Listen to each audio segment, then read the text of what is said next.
The Affordable Housing Committee meeting to order. We are no longer ad hoc, which I think is a testament to the importance of what we do. And I want to thank the nonprofit builder representatives who are here today for coming and providing us with some information and some possible action items that hopefully we can begin the new year with going. So I want to start with introductions. If all the folks that are not on the committee, because we know who we are, I think, well, we'll introduce ourselves just so y'all can know what we are, but we'll start with Vicki, Rob. Rob Harris with the Mayor's Office and the Council Liaison.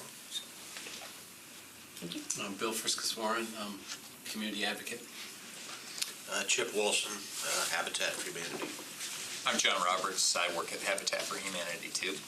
I'm Khaki Friskus-Warren. I'm chair of the Barnes Fund. And I'm Rusty Lawrence with Urban Housing Solutions. And I'm Kay Bowers with New Level Community Development Corporation. Mark Wright with Be a Helping Hand Foundation. Tony Woodham, Woodbine Community Organization. And we're going to do the committee just okay. So they can know our names. Yeah. Hi, I am Councilwoman Sandra Sepulveda, District 30. Brandon Taylor, District 21. Berkeley Allen at large. Sean Parker, District 5. Jenny Welsh, District 16. And Gloria Hauser, District 22. Quante Toombs, District 2. Great. Thank you. Appreciate y'all being here. Kay and Rusty, I'll let y'all run the show from here on out. Thank you for providing the information and tell us what you need us to know. Well, we met with Berkeley earlier in the fall, right around Halloween, actually. That's where we got to see the sweater, famous sweater. But our group, we're a small group of the nonprofit affordable housing developers, but we do produce, I think, Affordable Housing Resources 30-year anniversary. Eddie gave a data point. Said last year we produced 1,200 units. Our challenges lie primarily around barriers or missing tools in the toolbox that other municipalities have, we don't, or some barriers that we have that other municipalities don't. For example, we pay property taxes unless we fall into those units, serve those in one of three special categories. So for every dollar we pay in property tax, that's $1 less that we could revolve back and produce more housing. Or cheaper rent. Or provide less, yes, our rents could be lower because we'd have more money to go toward it. So there are a number of best practices and tools that could be brought to bear and ideas that could be brought to bear that we picked up on, and some of us that are kind of nerdy and we study this stuff. So we put together, our group, a list of ideas to present to you all, or ways to facilitate this, keeping in mind that hopefully in the very near future, we will have a comprehensive 10-year plan that lays out all the tools and how they will work effectively together to maximize the resources that are there and bring more resources to bear to it. But in the meantime, we want to keep plugging at it. So that's what this list is that you have in front of you. And Rusty, you want to just go down it? Well, let me say one more thing. You asked us, Berkeley, what's the difference between us and for-profit developers? Because there are for-profit developers out there. Number one, we develop housing because it's housing, not in order to create a surplus, create a profit. We develop it because that's our mission. Every one of us has the mission of affordable housing, and that's it. If it breaks even, great. If it makes a little surplus, great. We will put that into the next project. So it's not a we make money and then we take it home as a shareholder or anything.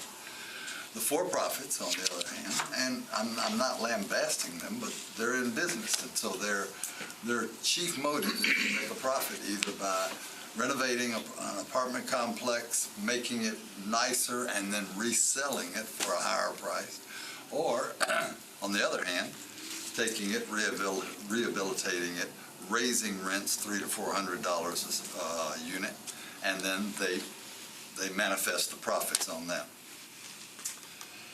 There is a role we see for the for-profits in our arena, and that is we generally can borrow when we go out to do a project. Either we buy a project and then we rehab it, or we build new. We can borrow 75% of the cost of the project. But that's another 25% of the cost of the project that is equity that we don't have. So we've got to find uses for that. Barnes Fund is a wonderful use for that, and that has plugged many of our gaps on that equity.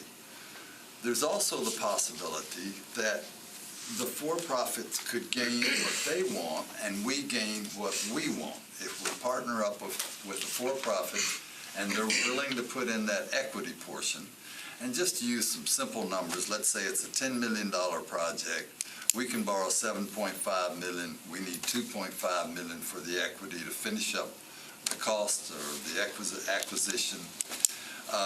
If a for-profit were willing to invest that money, even for a return, that might be a way that we could have a partnership where we both get what we want. They get a return on their money, we produce the housing, which is what we want. So that's, to me, that's kind of like the essence of the difference between what we do. One more thing, though, is I think all of us run very, very lean organizations for the best deals that we can and the contractors, and we try to produce the most housing for the least amount of money. So I think you get a better bang for the buck with us. So that's basically the differences. Gotcha. And you want to run through? Sure. Yeah, I think if we'll all just pick one, I'll take the first one, which is really simple, depending, particularly in light of what happened a couple of weeks ago. Maintain and expand the Barnes Fund, but not just that. Find a dedicated source of funding that is not a political issue. It's not part of the general budget, but it's a dedicated source that will produce the type of funding that we need in every year in order to produce more housing. And in this year alone, the fact that we lost half of the budget, $500,000, I don't know how many dollars in leverage that lost us. Maybe 50 million? Around 30. 30 million in leverage that we were able to go out and get beyond the Barnes Fund. So by not getting that $5 million in Barnes Fund, the city, in a sense, lost 30 million in terms of leverage that could have produced affordable housing. And hundreds of units. Yeah. If you look at the projects that were are serving hundreds and hundreds of people. Let me just put it that way. So the loss was significant for two reasons. Number one, when you're doing larger projects, it takes months and months to pull all that together. The way the Barnes RFP round works, you're given 6 weeks. Well, 6 weeks is not enough time to find the land, do your due diligence, get your architect and engineering studies done, and determine all your utility and roads. And get a contractor. 6 weeks. You cannot do that in 6 weeks. So you're working months and months ahead of time, and you're working on unpredictability. This year we thought we had predictability, so we started months and months ahead of time. So that's lost time, lost money, and the second reason is we had our lending partners commit for the financing side of it. So they committed based on X amount of dollars coming in Barnes Fund awards. So all those commitments from those lending partners, now we have to go back to the drawing board. So even if word comes out, well, it looks like we're hopeful that the funds could be restored in the spring, you cannot get a large project pulled together in 6 weeks. You have to do months ahead. So for those of us that invested significant amounts of money, plus all the time, and got the lending, do we want to run our business plan based on, it looks like we're hopeful? It's not really good business.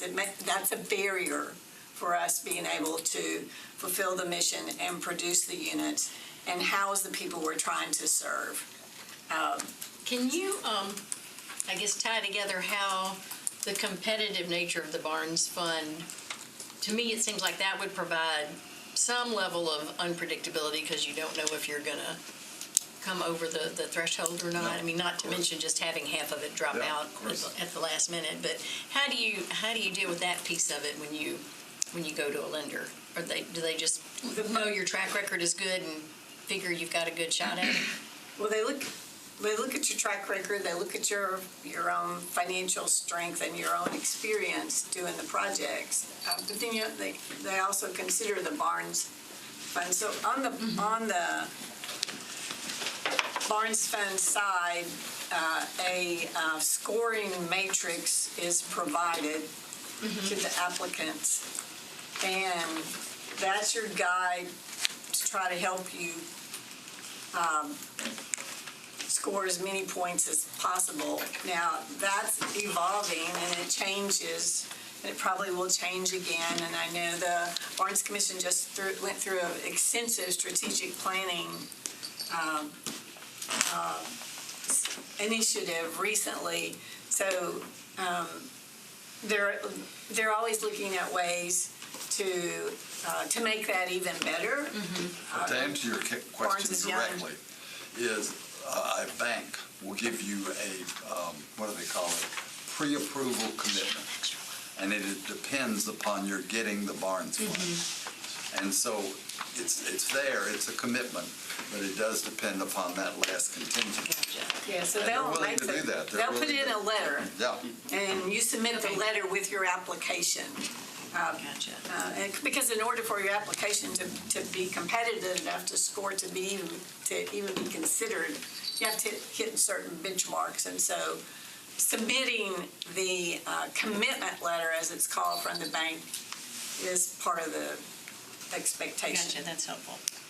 And everyone else on this committee may know more about financing than I do, but can somebody just real quick explain the difference between loan and debt and equity? Loan, you have to pay back.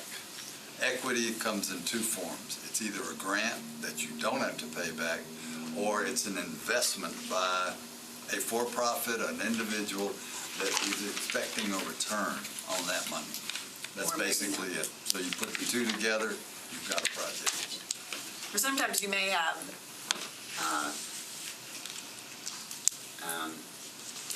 some kinds of investors, particularly individuals that we've met,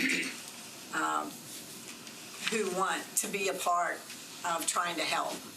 And so they will provide that investment at 0%, and they just want it back within X period of time. Now, they're rare. They're and far between. But I've talked to some of them, so, okay, I think that's just helpful for people to understand.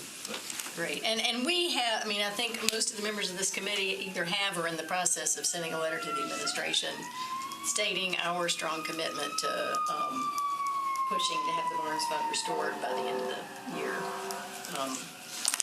Again, knowing that it's kind of hard for y'all to work with if it just pops up out of the blue again. But Is that the end of the budget year?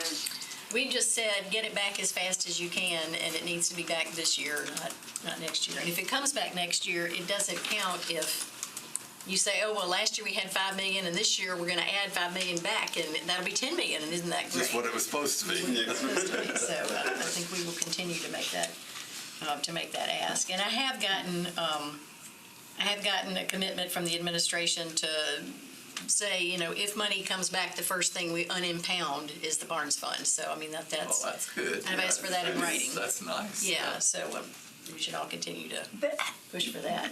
Do we know how they're going to determine that money has come back? I think that's part of the devil in the details.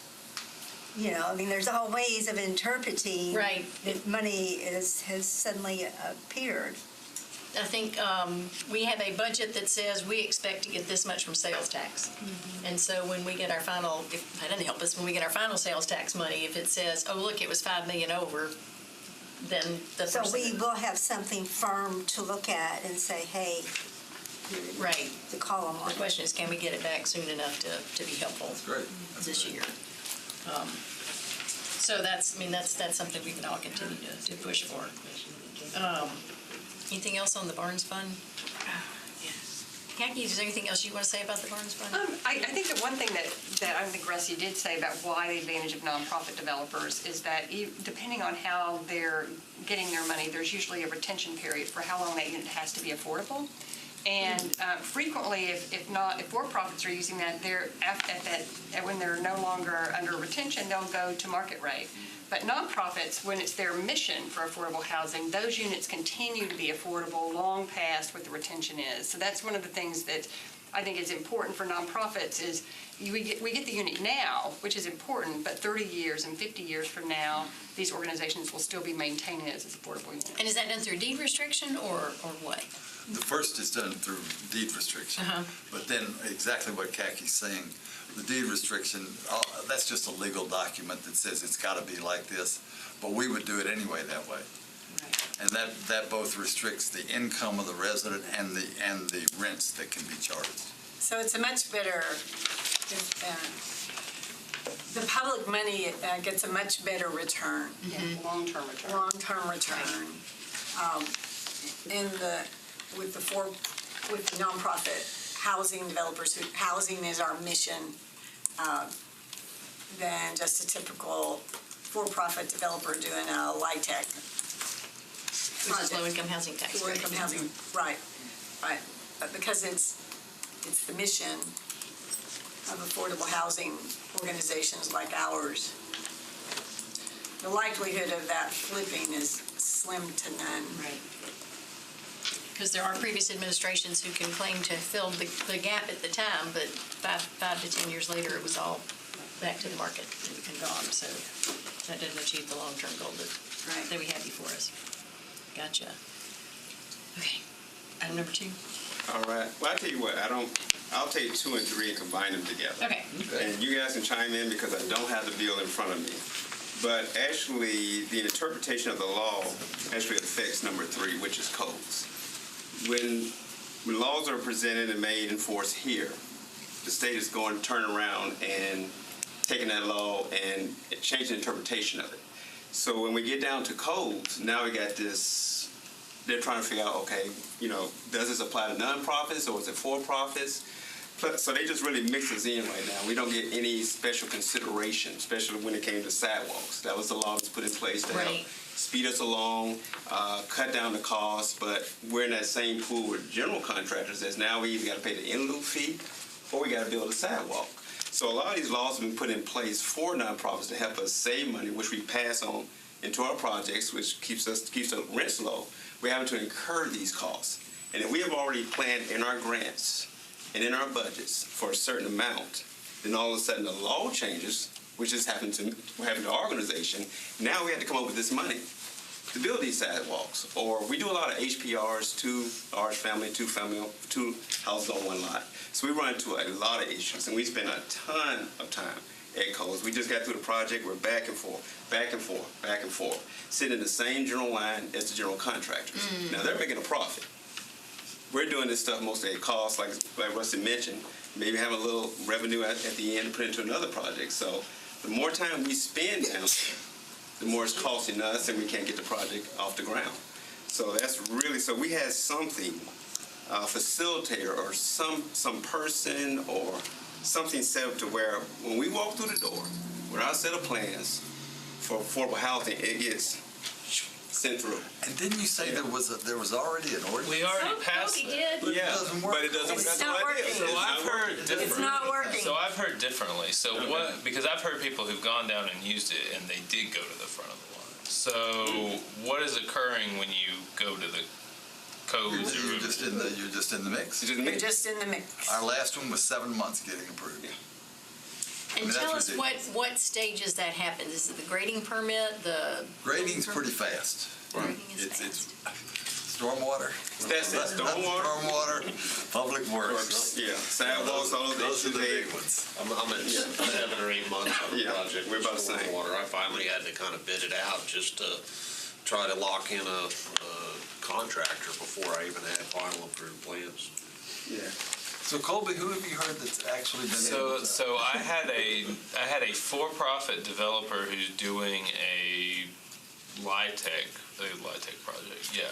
And they said that they cited the code and that they went through and that they had a faster review process. Oh, wow. So, because they're meeting the percentages that are placed in, which are the same percentages as the IZ bill that we passed, right? And so, Y'all are definitely meeting those. yeah, I would want to know, and remember the legislation says you go to the top of the line for plan review, right? So you are supposed to be seen first. Now, if there's something that needs to be corrected or whatever, then you go back and pray. But and it applies to at least 6 different departments. I can't remember all of them, but I know that we met with Public Works, Codes, Fire. I feel fairly confident water definitely was in there, and I'll grab the legislation and pass it around. I guess we're not communicating it up front directly enough. Citing the code That might be an issue, yeah. or the ordinance. Yeah. So is that something maybe we can, I think let's communicate back and forth talk and- through that. Yes. Well, we've even leaned on Hannah Davis, to intercede, and she'll do it, but it just really doesn't seem to have a lot of reaction. we need to work on that. And that's on my list to try to work on that. But a facilitator, like Mark was saying, that this was their job. And it doesn't even have to be a full-time job because there are not that many affordable housing projects going through. Right. But they marshal that project and see it. And if something's slowing it down, they either try to break the impasse or they call us and say, hey, look, we got a problem here, come take care of it. So we have one point person to go to. No, that'd be That fantastic. point person is the shepherd Right. through all the departments. And if there's a barrier that pops up, then that person is the person inside the government that works to get around the barrier. Would Hannah at the mayor's office not be that person? If She'd the be somebody- legislation She's says not that she is inside that person. codes. It should be someone inside codes that knows the lay of the land. 'Cause Hannah's super smart, but she's not worked in planning and codes. We think it should be someone inside Different animal. that knows how things work and what the processes and what the systems are, and the people. And we think that's the key to it being successful. Gotcha. Instead of us being down there, our contractors going down there and waiting 6 hours. Right. That's expensive. Yeah. You need to pass it on to your customer if you're trying to say, Colby, is that something you could? I'll check into that. All right, we're signing that with Colby. Probably have Okay. to get the same departments back. Okay, I'm happy to join you on that one if you need to double team. And then the pilot, I am working with Hannah on that one. Right, that to expand it beyond just the low-income housing tax credit, perfect. Right, because some of our, or many of our projects, some of them have THDA grant monies in them, home dollars in them. They still have affordability restriction on them. We're still doing it. We're still mission-based housing nonprofits. So this is something that other cities, when I say this, they say, what do you mean you're paying property taxes? Can you point to some cities that have good ordinances we could look at? Portland. Okay. Is The there one that comes to mind off the bat. Okay. is there any reduction in assessment for a deed restricted property? No, that's another issue.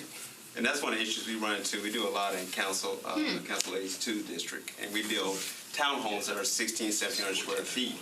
Our properties get assessed the same value as those that's being sold for $400,000. Now, we're not selling a house, we're renting them for like $900 a month. So our taxes are going crazy and we can't get them exempt. It's Well, and it's the same thing for your rents. When you're renting well below market, you're still getting docked for property taxes like you were charging $2,000 and when you're really charging $800. Yeah, we are assessed at market value. And is that because assessed laws and standards require that, or are there other cities that have a different way of doing that? Well, just remember this, it's all things local and state. So the way other states does it is not necessarily the way the laws of Tennessee work. Gotcha. And I have had more than one meeting with our tax assessor and John Ray Clemens even, and he's a lawyer and he knows the laws. Right. And it kept getting steered back to, well, you need to go to the state. You need to go to the state. So but if there was a sit down where you could have your local person talking with someone from the state, what laws need to be modified or changed, if so, to allow for this sort of thing. Right. We know some of our commercial properties have tax abatements. Those are in part of incentive deals. So we know theirs are abated for X period of years. Is there not some similarity where you could, and that's allowed by the state, so. Yeah, To me, I mean, it's just they're looking at it, assessed modifying fully. it. Yeah, but they're, owned by the Industrial Development Board in essence. And Right. then who's the only entity that doesn't have to pay taxes, so. Kind of like MDHA does it with the low-income housing. Right, low housing tax credit. And we're looking at either having the Health and Education Board, whose mission is multifamily housing, as opposed to the Industrial Development Board, which is, commercial properties mostly, to maybe be the entity that takes that on. That takes that on. That was recommended to me by another attorney who was also looking into the issue. But even just the way it's assessed could simplify. Just the way it's assessed would make it a big difference. Right. Even if there was just a reduction in taxes. Right. Right now, it's currently just market, whatever is Yeah, assessed for right. in that neighborhood. Okay, well, that's what I'm working on, so I'll follow up on that one. And so, committee members, as we move through other things, if there are things that tickle your fancy, then y'all can. Something that I was curious about, and Mr. Lawrence, maybe you could speak to this, because you're talking about sort of the for-profit and nonprofit housing development model, and sort of I'm just curious where the efficiencies are in the nonprofit model that allow, delivering of homes for such a lower cost, and sort of where in the for-profit model, where is that surplus value being extracted? Like, is there one big chunk, or is it like it's just little bites along the way at every point? So if you could speak to that for a moment. I think it's more in the for-profit model. You have investors who expect returns, and we don't have investors that expect returns. So in the for-profit model, you have to deliver returns to entities that invest in your project, and that's the savings right there, because we don't have shareholders, or we don't have those kinds of investors. That's where a lot of your And there are two things savings that we can bring to the table that for-profits can, and that is grants. Martin's grant is one of the largest ones, but there are others out there. The Federal Home Loan Bank provides grants. THDA provides grants. So we can bring that because we're a not-for-profit. But maybe even bigger than that is a program of THDA called Community Investment Tax Credits. Are y'all familiar with that? We, as not-for-profits, are able to borrow money at 4 percentage points below prime. So prime right now is 4.75. Every one of us in here can borrow money at 0.75. They can't do it. It's only for not-for-profits that are doing or facilitating affordable housing.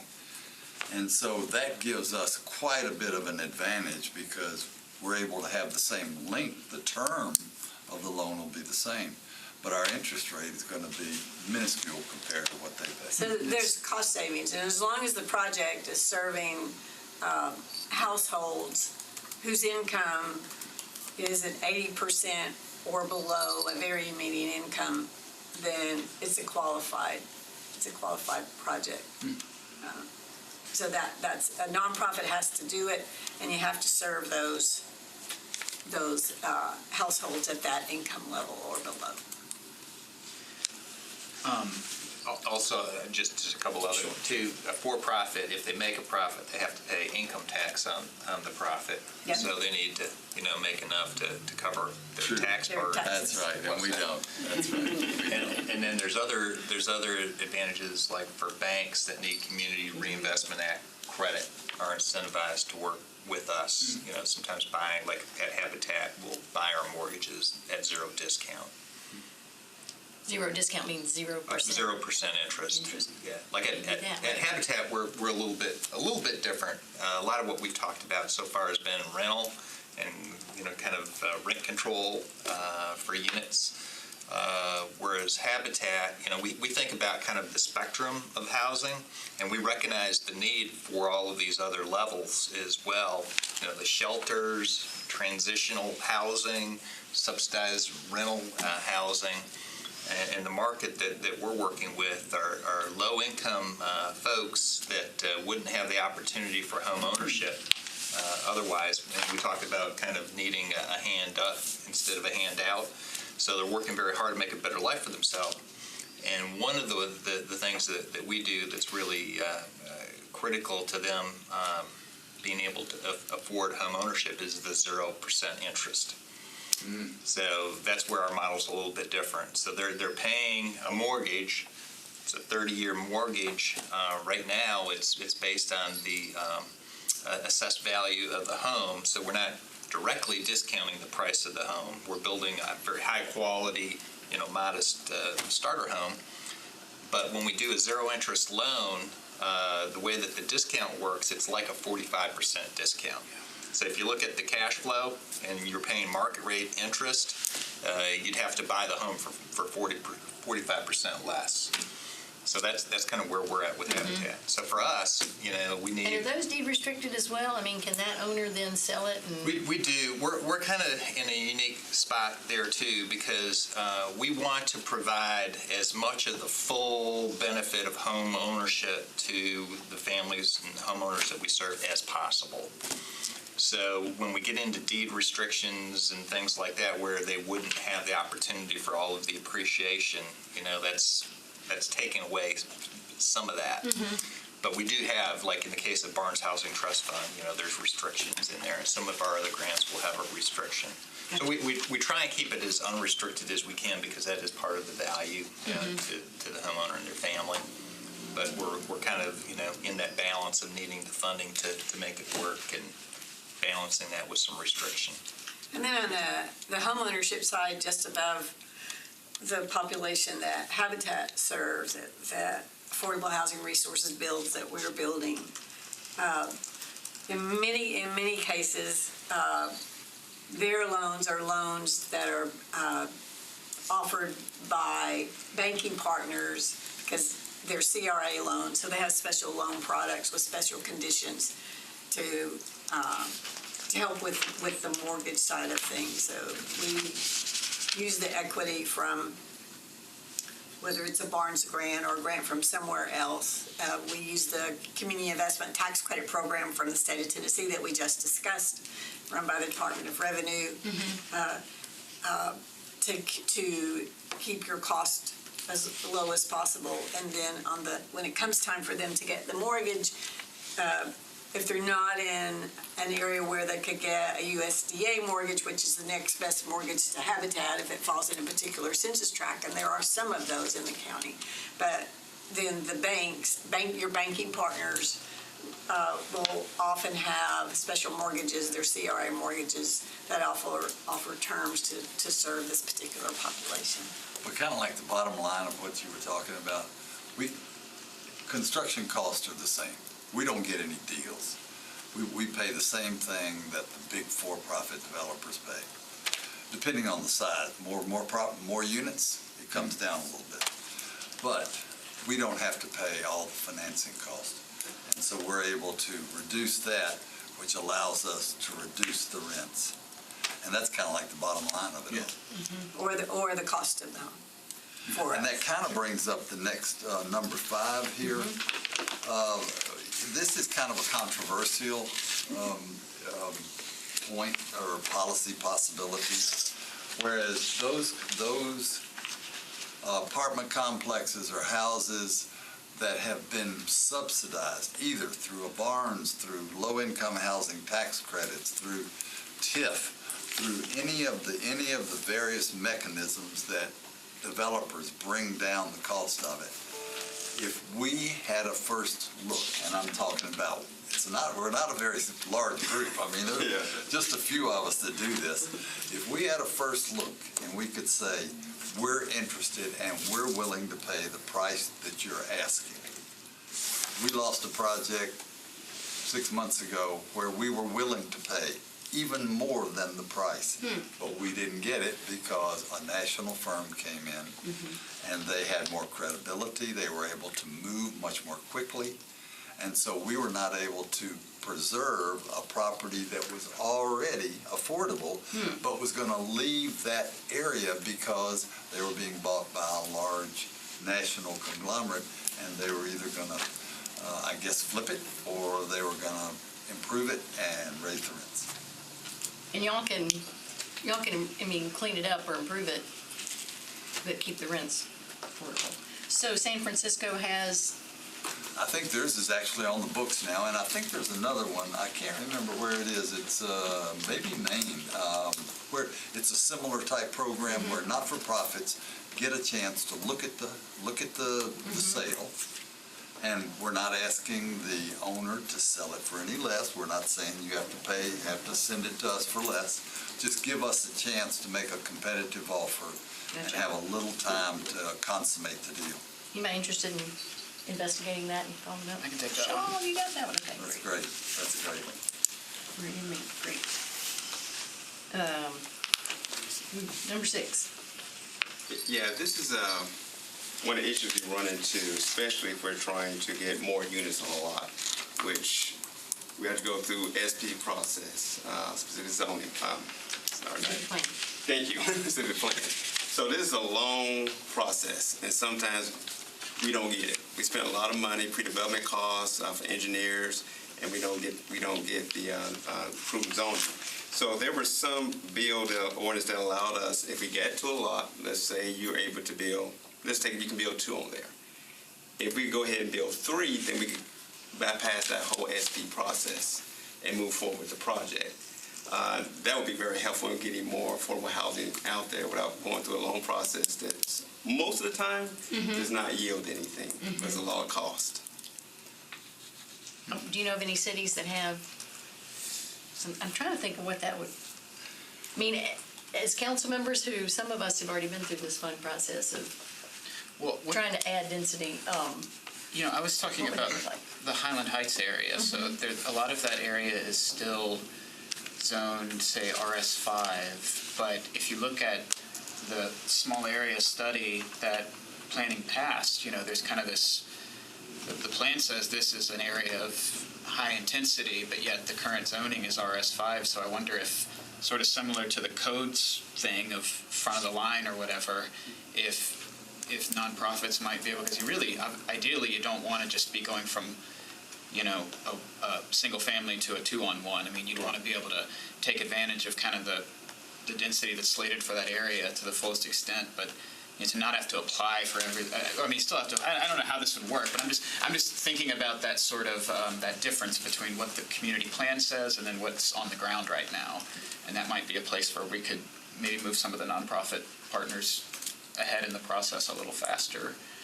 Yeah, no, I think that's a good point. The community plan is something we can use as a tool because this is what the community established, saying this is what we want for this area, but we still have to go through that process, and if some want to deny it, they can. So if it's already in place and it falls within the community plan, then push it to the front line and maybe get it approved quicker because it meets what the community has already decided. And a lot of the, in our area, a lot of these in-lots and corner lots do have more density and call for more density. But when you go to planning, then, people kind of back up. Like, well, maybe we don't want so much density now.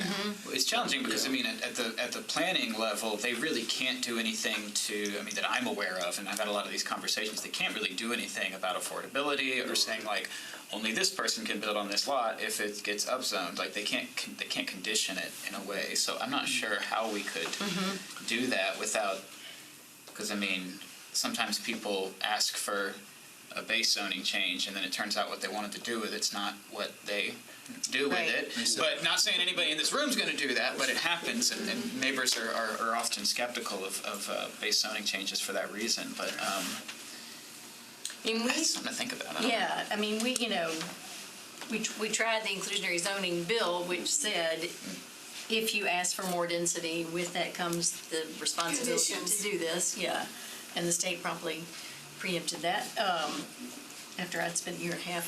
Thank you, Berkeley. So I'm trying to think of how we can do this in a way that, again, what we're trying to, what you're suggesting is a carrot, which ought to appeal to people.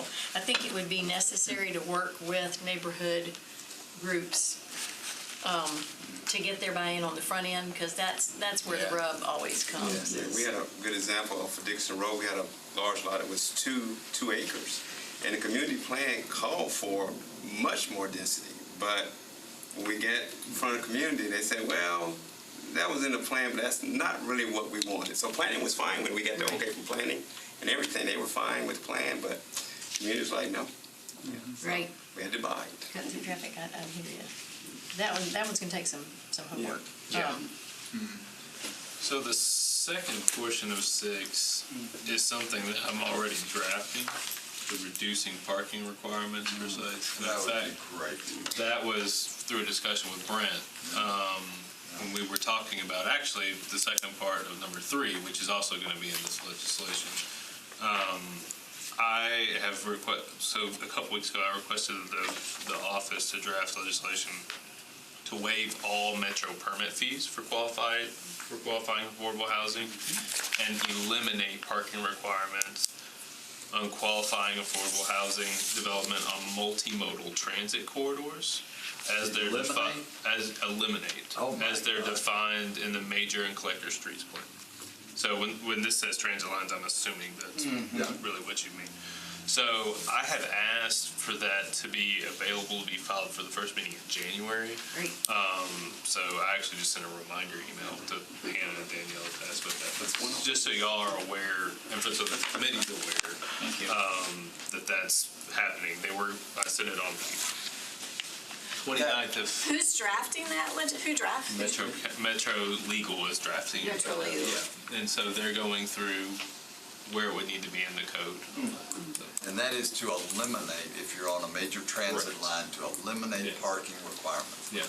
That's fantastic. And just so you know, that a lot of that came from talking with Brent when he said permit fees will eliminate X amount. There's a table he kind of set forward. Yeah. They said the real cost prohibitive issue we're having, it seems, on transit corridors is parking requirements. Yes, it is. It is.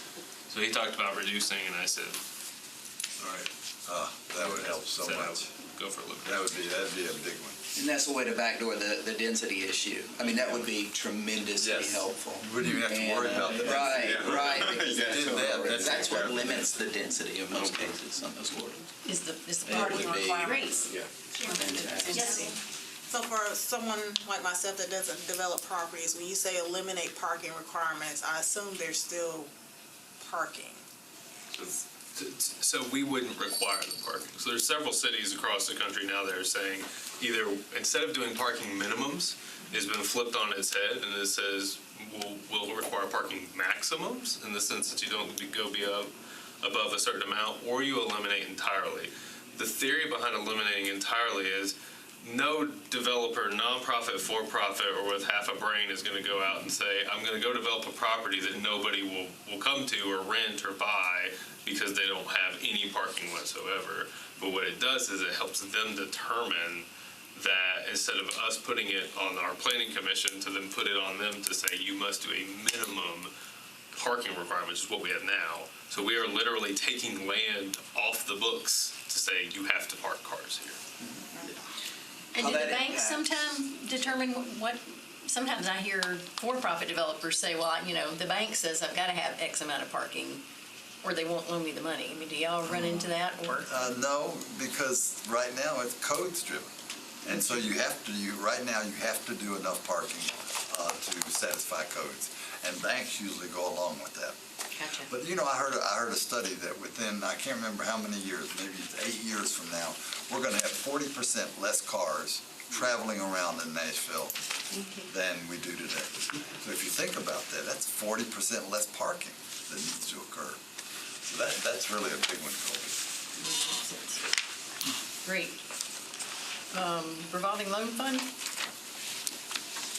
Anybody want to talk about that? I don't know. Nobody else.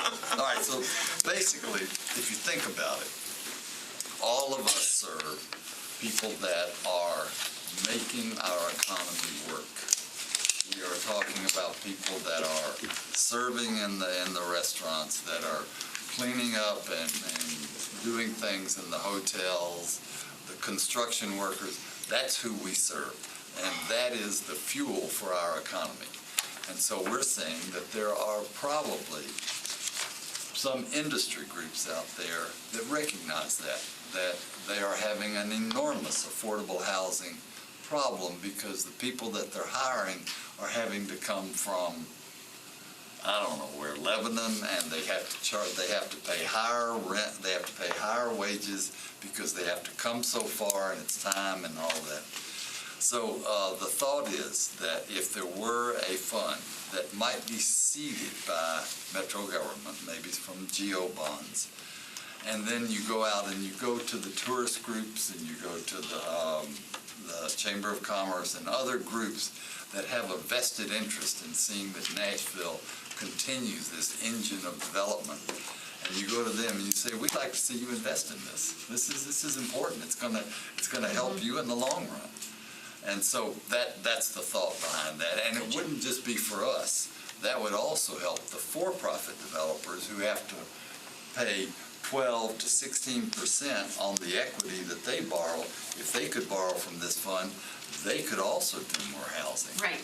So, I mean, it helps everybody. It's not just helping us little not-for-profits. And my understanding is Matt Wiltshire has been working on this. Is that right? Yeah, and I've been asking about it for a couple of years now because Carl. Would this go back to being that dedicated funding you were talking about earlier? Well, the dedicated funding that I saw was for the Barnes Fund. For the Barnes grants. This would be more, this would actually be going to the industry groups and asking them to put money in at no interest for some period of time that could be lent out and it'd be a revolving loan fund.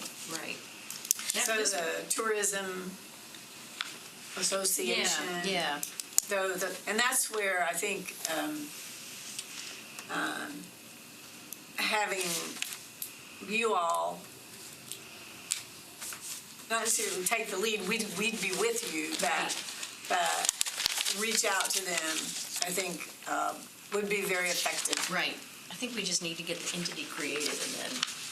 Well, this would be back to like EDA on business side does that. You know, each of the economic development organizations around the country have money from the EDA that they loan out to get businesses started, and when that money's paid back, it goes back into that fund. Same principle. It's the same kind of model. It's just for homes instead of business creation. Yes. Could you help me on this one? Because this is something I've been talking about. I used to run a program like that, so. Okay, that'd be good. I think okay, number 8. I think I give Rusty a break here. All right. He's a little better than I am with this than I am. But as he mentioned before, we too can go to a bank and get 75% of the funding, whether it be CITC, regular, well, we won't stick with CITC, most banks. But that still leaves a 25% gap. And when you're talking about a large project, that is a lot of capital that has to be raised to finish the project. And we want to take some of the pressure off of Barnes and MDHA and Federal Home Loan Bank because you guys can only put money out there once or twice a year. So now we're trying to gear up for that one time submittal for that year. And if we don't get the funds, then that's a project sitting on a shelf. So there's a lot of foundations around here that have a lot of money. So we had something that could be dedicated to where we could go to, say these foundations, I guess put funding in to cover that 25% gap. Then we could do more projects instead of waiting just that one time a year to submit for 1 or 2 grants. If that fund was there, we could go to the bank, get a project, lacking that 25%, go to this program and sure up the entire project. So I guess, and what the foundations are willing to do, at least 2 of them have already signed on, and we're still working with some of the other ones. But what they've signed on to do is they would say they're not going to put the money in, but they're willing to guarantee the loan so that the bank, for the 75%, they have collateral. They have the building, they have if it's already a project. So what do they have to guarantee the 25% that we're asking them to fund? We're asking them to fund 100% of the loan that it will cost. And they say, well, if we have the foundations behind it, That will guarantee it. that will guarantee it. And the way you then take the foundations out is after you get stabilized, you build the project, you stabilize, then you can refinance it. And then you take that initial loan out and the guarantee goes away. And they can do another one. Yes. Rusty, is this what they call community or social impact investing? Very similar. Probably. Our mission Similar to what number 7 is, though, as Yeah, well. exactly. Yeah. And I work for a foundation during the day, and the issue is that foundations don't have to take money out of their investments. It's just a guarantee. It's like their money's being used twice. I will say the problem that happened with the Barnes Fund is I had them call me and say, look, one of the ways that we would be relieved of these guarantees is that the Barnes Fund could come in and fund it. And so it's kind of a I guess, collateral damage that when the Barnes Fund didn't get funded, these foundations then got a little bit more antsy about doing this. So I think that the ripple effect of what happened with the Barnes Fund, we still haven't uncovered all of it. It scares them. It scares your potential partners away. How can this committee help y'all with this one?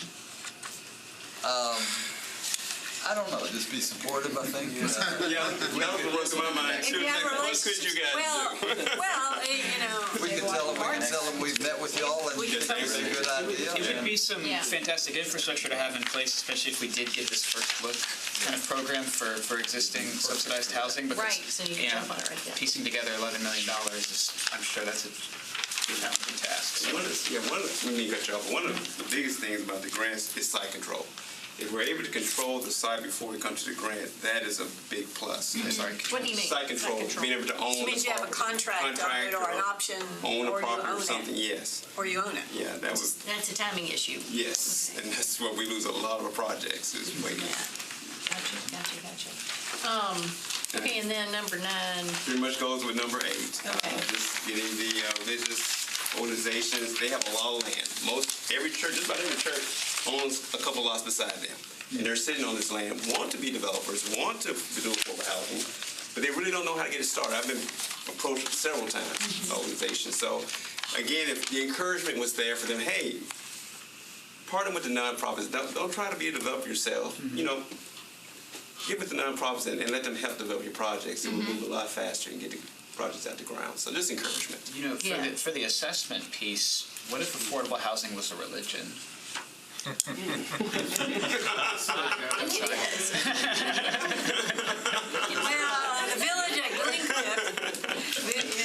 the village at Glencliff, Yeah.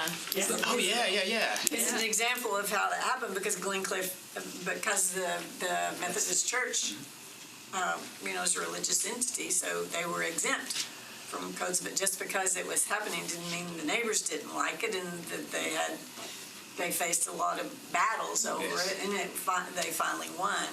You know, actually, the neighborhood was not against it. That's my district, and on the campaign trail, that was not an issue at all. Everybody was for it. It was just a very loud, small vocal group that pushed the lawsuit. That's how it always is. It's it can be just handful of people. A handful of people cause a lot of It can be just one, I'm telling you. Is that right? And that happens a lot. Yes. You know, it's like, what is that? Squeaky wheel gets grease. Right. Yeah. So there were some very loud squeaky wheels and some deep pockets. That group is a group that feels like they are the district, and it's why my opponent didn't win, because they have a fundamental misreading of what was there. So, but yeah, they were loud, and they did have money. My favorite mailers of the site. The favorite mailers of the site, right? But that's an example of the church saying yes. And there are other opportunities out there. I know the Methodists, the corporate and how that works, just because I am a Methodist and kind of research that. But Do you feel like the next one, we sort of know how to overcome the neighborhood opposition? I mean, because I know Joy Stiles is eager to do something similar in her part of town. Yeah. And all that I could think of was the opposition. Personally, I'll tell you what I found. I found if you take the time to have an architect do a rendering of what you are going to create, and you make it just so interesting and so powerful, and Help people visualize it. then you show them this is what can come to your neighborhood if you approve this. Then they kind of lose sight of who's going to live there, which is also part of the problem. It's the density and who's going to live there. But if you show them this really pretty project that you're going to be able to produce, it changes things. So they need to realize who's going to live there. People who are making Nashville run. And don't ever listen to Facebook. Do not communicate on Facebook. Right, so we have Open yourself up. 6 minutes. Do y'all want to talk about possible ways to fund this? Well, y'all probably know more. We know these. It's just a question of. It's just some ideas we can do out there. So, dedicated funding streams. Priority one. All right, who knows about real estate? Who would be interested in investigating some of these options? I feel like number 2 is looked at in some way in the last year, but I don't know if it was at 0.5%. So I think it was talking about, I think the number I was aware of the conversation was 0.05%. So. Where's that percentage? Yeah. Number 2. So if you're talking about 0.5% being at 23 million, I think the reason it was dropped was because it was like 2.3 million. So putting on those, I think you can put 5 percentage points on just, I think it requires something additional if you go over 5 percentage points. 5 basis points? Yes, 5 basis points. Yeah, I think you have to have some additional approval. Like from the state? Yeah. I could be wrong about that, but I think that's why the 5 was put out there. Well, one thing I found is that if you take part of what's not already out there, so the growth of something, so the growth of property taxes, or the growth of property recording fees, or something that is not already promised to another department or another activity, that seems to be a little easier way to go than taking something away from another group. Yeah, no, I totally agree. A simple thing, and nobody seems to like this idea, but everybody has to have their car go through MARTA. It used to be MARTA, I don't know what it is. $9. Would it really kill us to pay $19? And that $10, there are 700,000 cars that go through MARTA every year. That's $7 million right here. But people don't like it because it has really nothing to do with housing or property or anything like that. But it's a real simple idea of a dedicated funding source. Yeah, I mean, I guess the transfer fee on real estate seems more connected. I do not need to do that. don't hold it. Oh, don't hold it. Yeah. Tap. You might have You to got do the it magic again. check. Okay, we'll give it a minute. Great. All right, so I'm just going to recap real quick. We appreciate y'all giving us specific ideas, and it sounds like some of these are already underway, so I'm going to recap what I've heard people are already working on. Kobe, you are working on the codes. I will be reconvening these departments. Okay. And I'm working on the project costs. Great, and also the parking piece is a part of that. Second half of 6. Great, and then I have been working on the pallet ordinance with the mayor's office, and they have their support, and think we can get something done on that one. Sean, you were going to look at preserve affordable housing that has received subsidies through tax credits with the first look, is what you're going to check into and see what other cities have done on that one. And Gloria, you and I are going to see what we do about the revolving fund, and Matt Wiltshire's already gotten some of that going. And the rest of the things are just us encouraging and knowing what what y'all can do.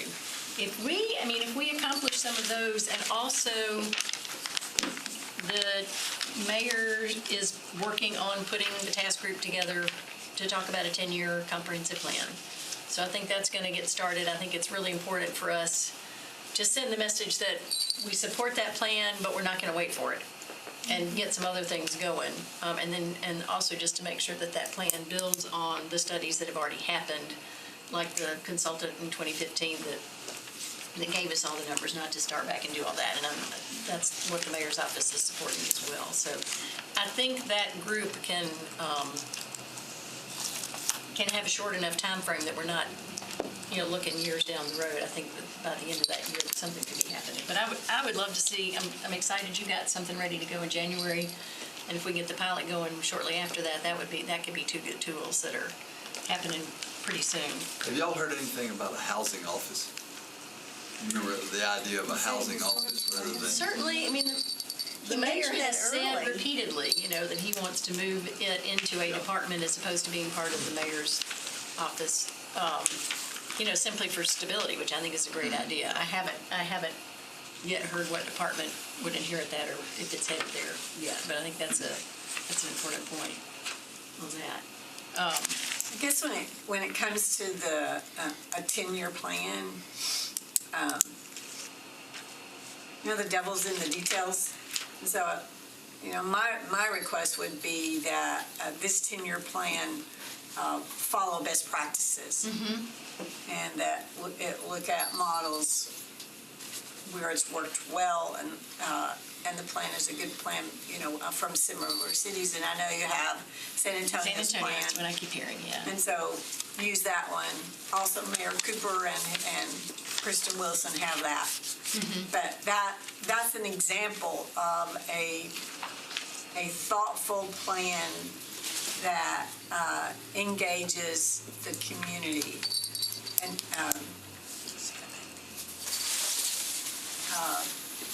so you want your product to be the best that it can be, and that it be benchmarked off of good examples in other parts of the country. And so I think it would be helpful for this committee to set that expectation. Gotcha. Well, we thank you. Thank y'all for being here. We appreciate this, and it's always good to get the other thing I just want to mention too, at the end too, is just encouraging y'all not to forget about the home ownership end of the spectrum. Right. And that it's important that we have a lot of units, and rental units, are a lot. But I think it's also critical for a community to have that next level and to support the people that are almost getting there, and for all of the the great things that home ownership does for their family. Yeah. And do you see? Do you have the opportunity to bring in for-profit builders and educate them on what y'all are doing? We are looking at doing that. Chip has a strategic construction committee, and he has for-profit builders, that are supporting us. But we're looking for creative, things that we can do, changing our model, going to higher density. At some point it may be partnerships, it may be mixed income development. Yeah, I just would love for them to be cheerleaders for y'all, and not skeptics. And I think there's some out there that don't understand how you work and how important your education and your sweat equity components are. Absolutely it is. And that's why I mentioned at the end. It's just encourage you. Don't forget about that tail of this continuum. Well, and I will say, both the mayor and I have, been thinking in terms of a grid, when there's 30, 60, 80% AMI renters, homeowners, and, who's going to be responsible for each piece of it. And y'all definitely have a square in there. You build that better than anybody else can. The Barnes Fund, it invests in both home ownership and rental. And I do want to say that while $10 million sounds like a lot of money, we, every funding round, have very fundable projects that are not funded because we run out of the $10 million. And we actually deflate what they're capable of because they cap it at $2 million. Every project can have $2 million. So we haven't unleashed these folks to be able to really build all that they can, because we're keeping them kind of constrained by the very fact that Barnes can't fund more. Because it's so small. It's The so amount small. is so $2 small. million is really small. Right. So, I mean, I think that in another round, we could easily, 20, 25 million could be invested each round, and then we could really see what these folks could do.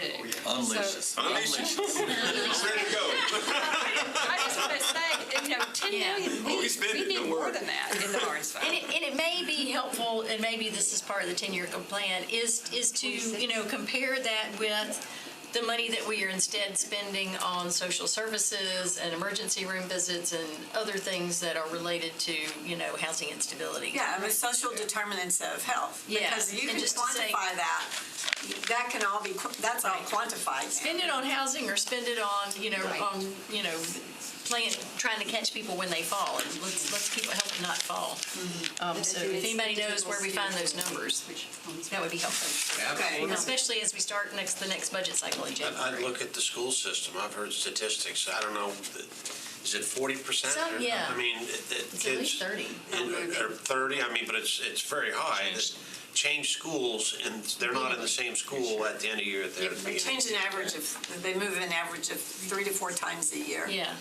And a school psychologist, a colleague, said that without exception, every family, the child that comes in for help has housing stability problems. Without exception. So there's your benchmark, right? Yeah, right. So just think what more of an investment on the housing side would do to lessen problems that are coming to that child and that family down the road. There's cost savings there. Exactly. Yeah. All right. Talking about the research of this, you realize that we don't have staff. We don't have somebody to say, will you go research this? And most of us always also have jobs. So any information or studies that you can bring to us to help us will help us all. Because we just simply, we're getting, I don't know about you guys, but my Fitbit tells me I'm doing less than 6 hours a night ever since I've been on the pill. You get us. Use us. We will use y'all. And we do have a SharePoint where we can put all this information where everyone can see it. set up now? Yeah. Yeah, I will send out information about that again. All right, with that, I'm going to officially adjourn the meeting, but I'm sure there'll be a little bit of chatting that happens. Thank you all so much for being here. Thank you. Thank you so much.